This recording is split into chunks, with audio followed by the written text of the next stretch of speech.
Ditanyain bersedia apa enggak jadi calon gubernur.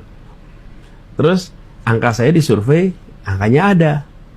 Jadi sama sekali saya ini tidak terlibat, rapat nggak ikut, anggota partainya juga bukan. Kemudian, tapi angka surveinya ada di situ. Ya.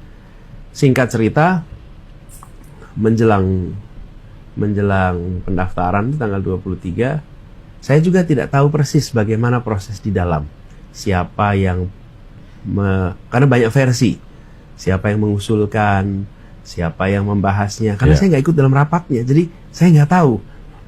Ada yang bilang si A, ada yang bilang si B, ada yang bilang si C, dan kepada semuanya mudah-mudahan jadi catatan amal soleh tuh, bahwa ini untuk kebaikan kita semua. Saya apresiasi aja semuanya. Saya tidak tahu sesungguhnya proses di dalam itu seperti apa, karena saya nggak ikut. Malamnya Jumat besok pendaftaran, saya dipanggil. Nah, ada satu peristiwa, Mas. Karena saya digigit nyamuk itu, maka saya nggak jadi pergi ke New York. Oke. Karena demam berdarah sama dokter nggak boleh penerbangan jauh. Kalau terbang sejam 2 jam masih nggak apa-apa. Tapi kalau ke New York itu 20 jam. Sampai itu belasan jam, 20 jam gitu.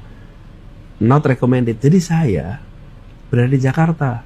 Tanggal 23 September yang harusnya saya di New York, itulah tanggal pendaftaran ke KPU hari terakhir. Oke? Udah diatur ya. Jadi, saya bilang gini, kalau Allah tidak kirimkan satu nyamuk itu, saya nggak lagi di Jakarta. Besok ada nyamuk gua nggak bunuh dah. Kalau nggak ada nyamuk itu saya nggak di Jakarta. Iya. Nggak di Jakarta, betul-betul nggak di Jakarta. Jadi kalau itu saya nonton aja di New York. Iya.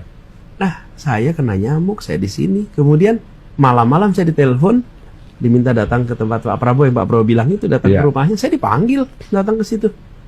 Saya nggak ikut rapat, dan saya juga nggak tahu proses di dalamnya gimana tuh sampai di ujungnya. Ada banyak versi lah. Dan ini pertemuan pertama kali dengan tim itu berarti? Ya. Wah. Dan saya waktu itu bekas juru bicaranya Pak Jokowi, kebayang kan? Datang ke situ, bekas juru bicara Pak Jokowi. Pak Prabowo waktu itu bilang, buat saya yang penting adalah kita harus menyelamatkan Jakarta. Kita harus mengembalikan Jakarta, jangan sampai retak, pecah waktu itu. Dan ingin agar beliau merasa bahwa kepemimpinan itu terjadi karena beliau yang mengusulkan di tahun 2012. Ya. Dan dalam perjalanannya beliau merasa ini tidak tepat, harus diganti karena saya yang dulu mengusulkan, maka saya pula yang harus bisa menggantikan, dan siapapun itu yang penting bisa menggantikan. Dan itu yang beliau sampaikan. Ya. Jadi, tapi prosesnya bagaimana, banyak versi di situ. Saya nggak berani mengutip karena nggak tahu mana yang paling sahih. Iya. Tapi faktanya saya ditelepon. Suasananya pada saat itu terasa nggak ada yang nolak sebenarnya gitu kan, memang ambil dari kandang musuh istilahnya ini. Iya, ada. Ada juga. Ada. Terasa. Terus gimana tuh ngeresponnya, Mas? Ada di suasana yang seperti itu. Ya, saya rasa gini, kepentingan kita bersama waktu itu, saya termasuk yang berpandangan, Mas, bahwa di Jakarta ini harus tenang, teduh. Kemajuan harus terjadi. Tapi menjadi gubernur di Jakarta itu bukan hanya menjalankan program pemerintah, tapi menjaga kerukunan, keteduhan, kenyamanan, ketenangan. Karena stabilitas kota ini berdampak pada stabilitas nasional.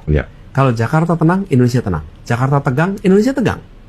Nah, gubernur itu bukan hanya bikin program berjalan, bukan hanya meraih korupsi, bukan hanya memastikan bahwa anggaran terserap, tapi gubernur harus menciptakan suasana yang tenang teduh, yang tidak konfliktual. Saya memandang pada waktu itu kepemimpinan tidak menghadirkan suasana tenang. Perasaan konflik itu terjadi karena berbagai macam statement. Saya nggak usah perpanjang, nanti jadi kembali ke sana lagi. Tapi saya termasuk berpandangan bahwa kepemimpinan yang di Jakarta harus hadir adalah kepemimpinan yang mempersatukan, kepemimpinan yang menjangkau semua, yang merangkul semuanya. Dan itu yang kemudian menjadi pegangan saya. Jadi itu harus berubah, nggak bisa begini. Nah, saya kemudian dapat tugas, jadi saya jalani tugas itu. Alhamdulillah selesai, dan alhamdulillah 5 tahun ini Jakarta tenang, teduh, damai, suasana kebersamaan ada.